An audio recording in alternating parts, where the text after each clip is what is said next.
Nutrition and cud chewing herbivores animals, ये next concept है बेटा। हमने ऑब्जर्व किया है कि इन जानवरों में एक बात नोटिस करते हैं कि ये बार बार अपना मुंह चलाते रहते हैं, आप कभी देखना। तो these animals are in this category cud chewing herbivores animals. ये चबाते रहते हैं फूड को। तो आप जैसे बोलते हैं ना जुगाली निकालना हिंदी में, that is actually cud chewing herbivores animals. These herbivorous animals are called as ruminants.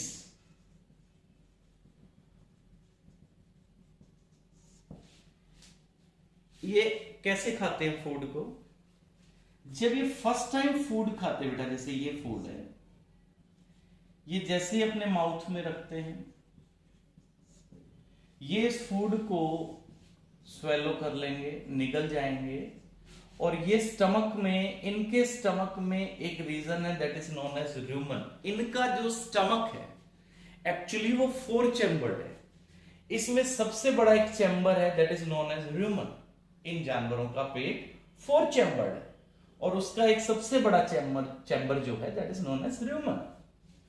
In this rumen there are actually micro organisms. What happens next? जैसे फूड यहां पहुंचता है, ये माइक्रो ऑर्गेनिजम्स जो फूड आया है, ये फूड कौन सा खाते हैं? ग्रास खाते हैं। उस फूड में, इनके फूड में क्या होता है बेटा? सेलुलोज। जो ये जानवर फूड खाते हैं ना, यानी घास जो खाते हैं, ग्रास जो खाते हैं, that is actually composed of this carbohydrate which is cellulose. This cellulose is digested by these microorganisms, but not completely. जो फूड गया है जिसमें मेनली सेलुलोज है, उसके ऊपर ये माइक्रो ऑर्गेनिजम्स उसको डाइजेस्ट करते हैं, बट पूरा नहीं करते। पार्शियल डाइजेशन होती है बेटा यहां पे, पार्शियल डाइजेशन, पूरी डाइजेशन नहीं हुई। अब जब उसमें पार्शियल डाइजेशन का मतलब पार्टली डाइजेशन, कुछ डाइजेशन हुई है, कंप्लीट नहीं हुई है, 100% नहीं हुई है। अब ये पार्टली डाइजेस्टेड फूड जो है, इस फूड को अब हम नया नाम देते हैं कड, और ये वापिस इस कड को मुंह में लेके आते हैं और फिर से चबाते हैं और फिर दोबारा निकलते हैं। This process is called as rumination. This is called rumination. तो ये प्रोसेस इन एनिमल्स में चलता है बेटे। तो इनके अंदर जो स्ट्रक्चर है डाइजेस्टिव सिस्टम का, वो ऐसा है बेटे। जैसे इनके पास भी हमारी तरह ये क्या है? ईसोफेगस। हमारे पास भी है ना, माउथ से स्टमक तक की बकल कैविटी से फेरिंग्स से जो ट्यूब जाते हैं, that is known as oesophagus. Similarly, there is also esophagus. Now, next is, this is first chamber, which is called as rumen. और इसका जो यहां पे लोअर चैम्बर है बेटा, this chamber is called as reticulum. तो जैसे ये फूड खाते हैं, फर्स्ट यहां पे आता है फूड, यहां पे कौन है बेटा? Micro organisms. वो इस फूड को क्या करते हैं? पार्टली डाइजेस्ट करते हैं। ये फूड फिर से मुंह में जाएगा, फिर वापस स्वेलो करेंगे। उससे पीछे यहां पे स्टमक का एक चैम्बर है, यहां this chamber is called as omasum. इसके बाद नेक्स्ट चैम्बर बेटा एबोनेसम।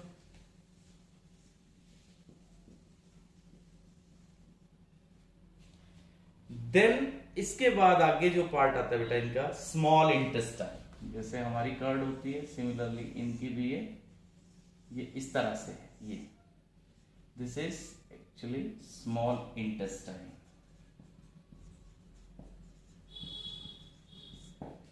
स्मॉल इंटेस्टाइन के बाद यहां पे एक पाउच आता है ऐसा, this is called as caecum. फिर इस सीकम के बाद आगे यहां पे दिस इज लार्ज इंटेस्टाइन। हमारे पास भी होता है सीकम। तो इस सीकम में इनके पास बैक्टीरिया होते हैं यहां पे।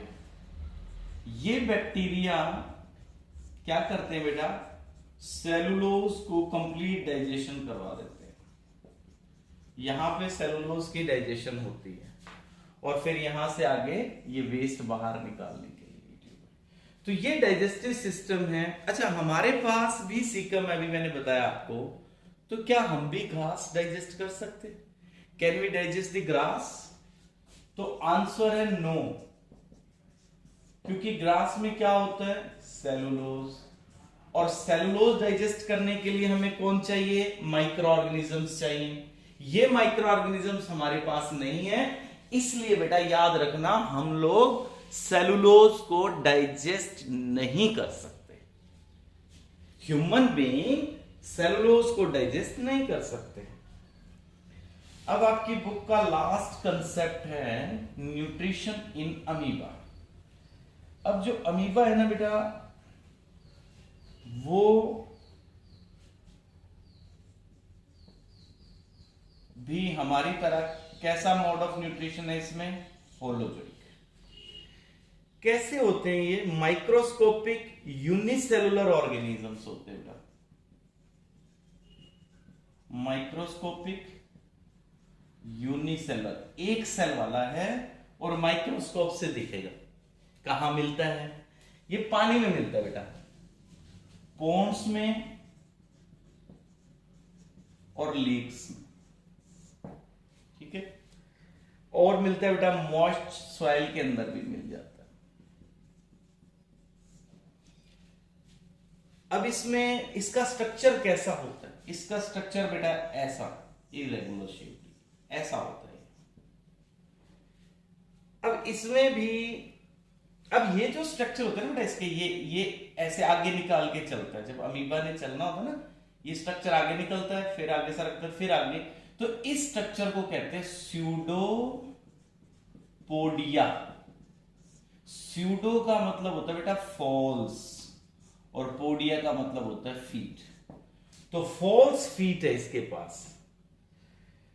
अब अमीबा इसी स्यूडोपोडिया से फूड कैप्चर करता है। कैसे, जैसे मान लो ये इसका फूड है, क्या फूड होता है इसका, ये खाता किसको है, बैक्टीरिया को या एल्गा खाता है। ये हमारी तरह फूड नहीं खाता। इसके पास जो फूड है बेटा, या तो ये बैक्टीरिया को खाएगा या फिर एल्गा को। तो ये जैसे यहां आता है, जैसे ये इसके ऊपर से यूं कवरिंग कर लेता है। ये जैसे अमीबा है, इसका स्यूडोपोडिया इसके ऊपर से कवर कर लेगा। फिर क्या होगा, फिर ये वैक्यूल बन जाएगा बेटा, ऐसे ये स्ट्रक्चर अंदर को चला जाएगा। यूं ये टूट के यहां से ये अंदर आ गया। इस स्ट्रक्चर को कहते हैं फूड वैक्यूल, ठीक है बेटे, फूड वैक्यूल। अब इस फूड वैक्यूल में डाइजेशन होती है, यहां से एंजाइम डाइजेस्ट कर रहे हैं। फिर इसमें आगे क्या होगा, जैसे ये फूड वैक्यूल था, इसमें डाइजेशन हुई, और जो इसमें से डाइजेस्टेड मटेरियल है वो क्या हो जाएगा, एब्जॉर्ब हो जाएगा। फिर जो डाइजेस्ट नहीं हुआ, देखो बेटा जैसे ये इसमें अपन डॉट बना देते हैं, ये वो है जो डाइजेस्ट नहीं हो पाया मटेरियल, इसको अमीबा बाहर निकाल देगा। जैसे ये स्ट्रक्चर यहां आएगा, ये फूड वैक्यूल मेम्ब्रेन के पास, ये मेम्ब्रेन यहां से टूट जाएगी और ये वेस्ट बाहर निकाल देगा। इस लास्ट स्टेप को कहते हैं इजेशन। अच्छा, ये फूड जो अंदर गया बॉडी के, इसको क्या कहा, जैसे हमारे अंदर था इंजेशन। यहां पे इसकी डाइजेशन शुरू होगी, तो इसकी यहां पे सेकेंड स्टेप क्या आ गया, डाइजेशन। फिर जो इंपॉर्टेंट मटेरियल था उसको इसने एब्जॉर्ब कर लिया, इसको क्या कहेंगे, एब्जॉर्प्शन। जो मटेरियल इसने एब्जॉर्ब किया उसको अपनी बॉडी की ग्रोथ एनर्जी के लिए यूज कर लिया, इसको कहते हैं बेटा एसिमिलेशन। मींस जो हमारे अंदर स्टेप थे ना फूड के, वही सारे स्टेप इसके पास है। हमारे पास भी इंजेशन था, डाइजेशन था, एब्जॉर्प्शन, एसिमिलेशन था और इजेशन था। सिमिलरली अमीबा के पास भी सेम। तो यहां पे हमने पेज नंबर 25 पे आपका ये टॉपिक कंप्लीट कर लिया है। मींस ये चैप्टर कंप्लीट हो गया बेटे। आपने इसके कीवर्ड्स लिखने हैं, इसको अंडरलाइन करना है, और जैसे आप पहले नोटबुक में इंपॉर्टेंट टॉपिक्स लिखते आए हैं वो नोट करते हैं। ठीक है बेटा, इसकी एक्सरसाइज के जो क्वेश्चंस हैं वो हम नेक्स्ट लेक्चर में करेंगे, और जो डी और ई पार्ट है उसके पीडीएफ फाइल आपकी ऐप पे आ जाएगी बेटा। ठीक है बेटे, thank you, have a nice day.